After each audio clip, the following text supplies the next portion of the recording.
Hello students, आज हम vapour pressure and it's lowering के बारे में पढ़ेंगे।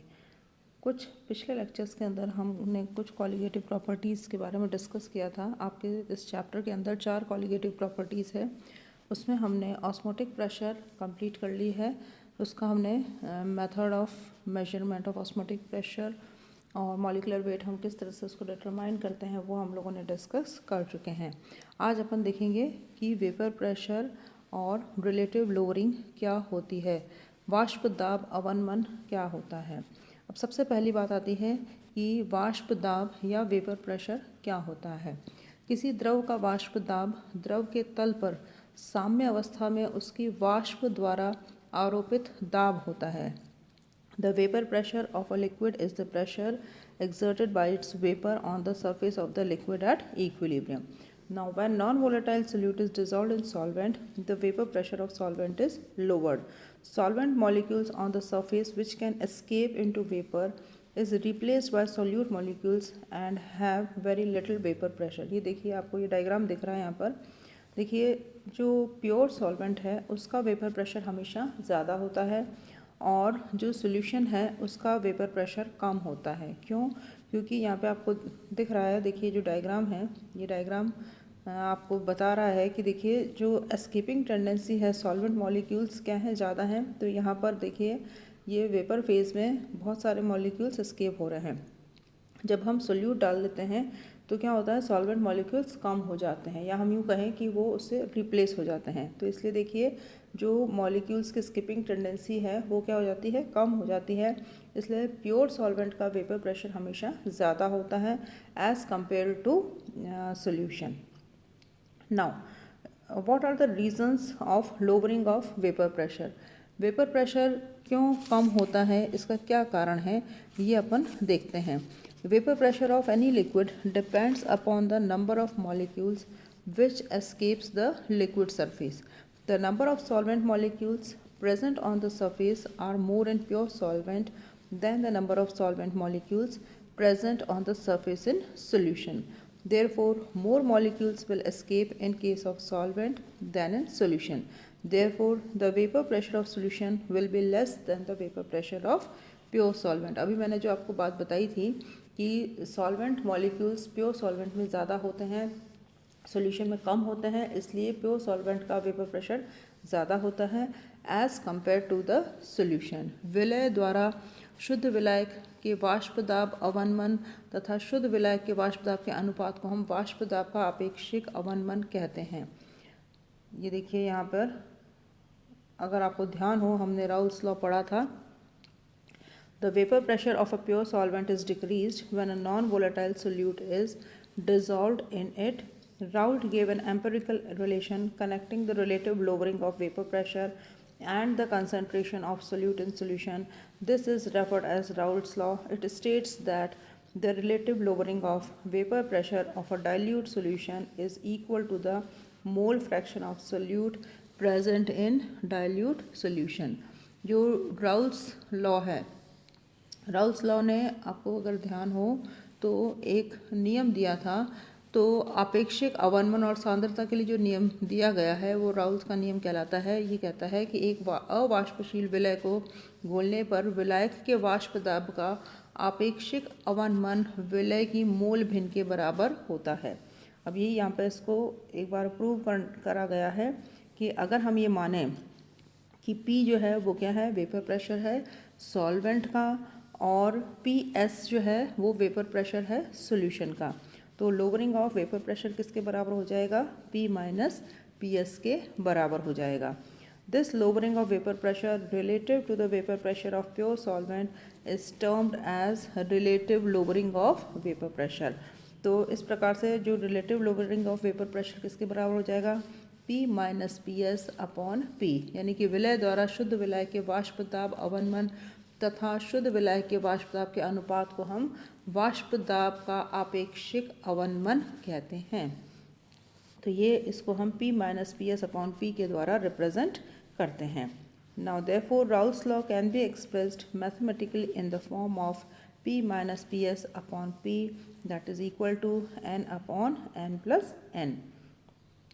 एन क्या है यहाँ पर, स्मॉल एन जो है वो है नंबर ऑफ सोल्यूट मॉलिक्यूल्स और number of moles of solute, और जो कैपिटल एन है वो है नंबर ऑफ मोल्स और मॉलिक्यूल्स ऑफ सॉल्वेंट। अब हम इसका डेरिवेशन देख लेते हैं कि अगर ये माना जाए कि let P is the vapour pressure of the solvent and PS that of solution. अभी जैसे अपन ने बात की थी कि P जो है वो किसका है, वेपर प्रेशर है सॉल्वेंट का, और PS उसका सॉल्यूशन का है। तो vapour pressure of solution is directly proportional to the mole fraction of the solvent. Now the vapor pressure of the solution is therefore determined by the number of molecules of the solvent present at any time in the surface which is proportional to the mole fraction। तो ये देखिए कि यहाँ पर PS जो है that is proportional to n upon n plus n, जहाँ पर कि जो कैपिटल N है वो क्या है, मोल्स ऑफ सॉल्वेंट है, और स्मॉल n है मोल्स ऑफ सोल्यूट है। तो PS जो है वो किसके बराबर हो जाएगा, ये देखिए यहाँ पर इसको हमने डिराइव किया गया है, PS इज इक्वल टू के, अगर इसका प्रोपोर्शनलिटी कांस्टेंट हटाते हैं तो ये हो जाएगा K into N upon n plus n के बराबर हो जाएगा, where K is a proportionality factor. In case of pure solvent n की जो वैल्यू है वो स्मॉल n की वैल्यू क्या हो जाएगी, 0 हो जाएगी, यानी कि जो number of moles of solute नहीं होंगे प्योर सॉल्वेंट में, तो इसलिए स्मॉल n की जो वैल्यू है वो क्या हो जाएगी, 0 हो जाएगी। तो इसलिए जो मोल फ्रैक्शन है वो किसके बराबर हो जाता है, 1 के बराबर हो जाता है। तो अब अगर हम इक्वेशन नंबर 1 को देखें तो वेपर प्रेशर जो है प्योर वेपर प्रेशर सॉल्वेंट का जाएगा P इक्वल्स टू K। तो जो इक्वेशन नंबर 1 है वो ये फॉर्म ले लेता है, ये देखिए PS की जो वैल्यू है P into N upon N plus N है, तो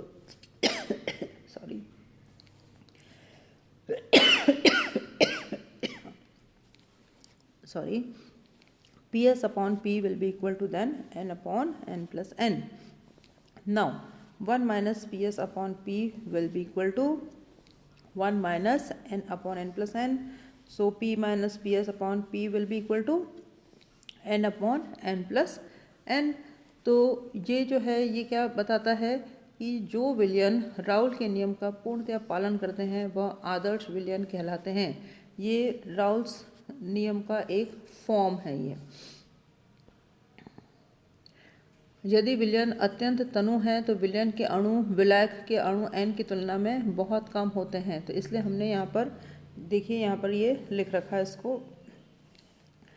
now determination of molecular mass from vapour pressure lowering.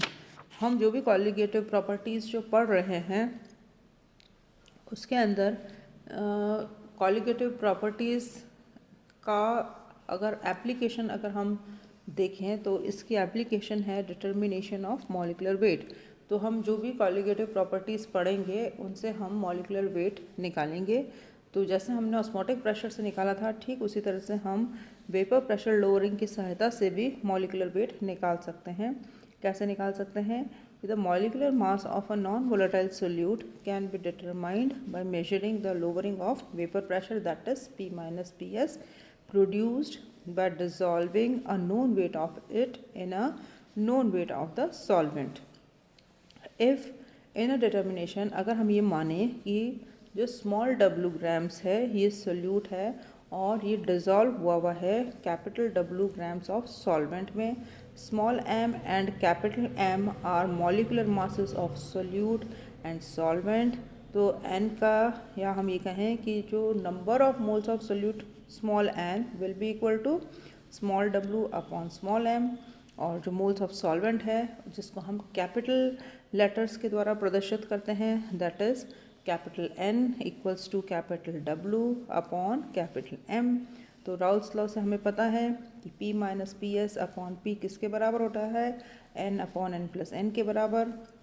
तो यहाँ पर हम क्या करते हैं, स्मॉल n और कैपिटल N का मान रखते हैं। तो हमारे पास में ये इक्वेशन नंबर 1 आ गया that is P minus PS upon P equals to W upon M upon W upon M plus W upon M।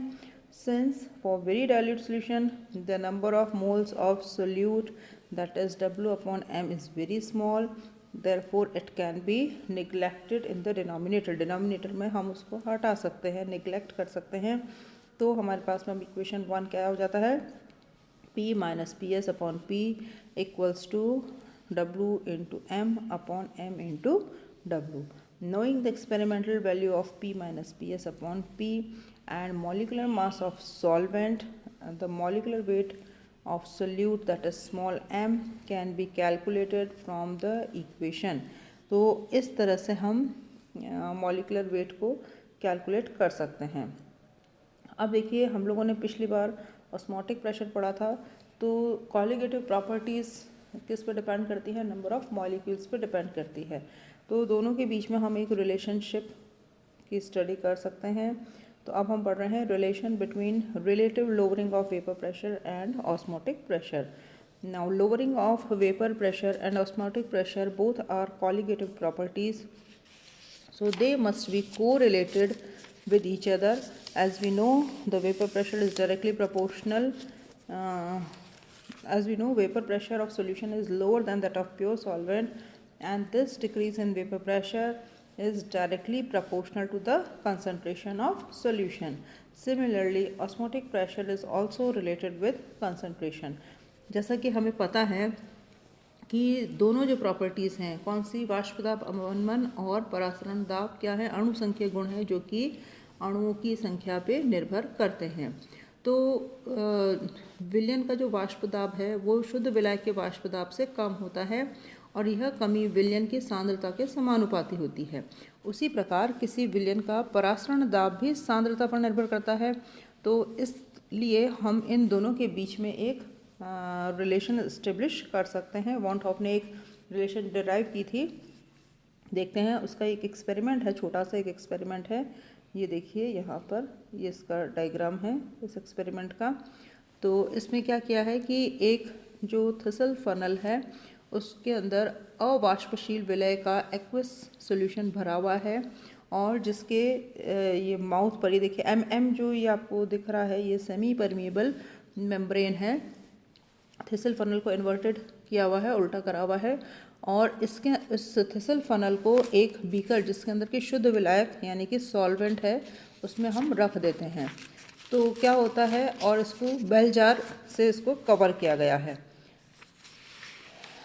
अब इसके अंदर एक पंप के द्वारा वैक्यूम क्रिएट कर दिया जाता है, और फिर अब इसमें क्या होता है कि कुछ समय बाद में विलयन तथा विलायक में परासरण या ऑस्मोसिस शुरू हो जाएगा, जिससे कि जो थिसल फनल की जो ये नेक है, ट्यूब है, इसमें सॉल्यूशन का जो लेवल है वो ऊपर की ओर बढ़ जाता है. अगर हम ये माने सपोज़ कि राइज ऑफ सॉल्यूशन जो है वो h है, हाइट h तक वो राइज होता है फनल के अंदर, तो इक्विलिब्रियम पे क्या होएगा? Osmotic pressure of solution is equal to hydrostatic pressure exerted by liquid column.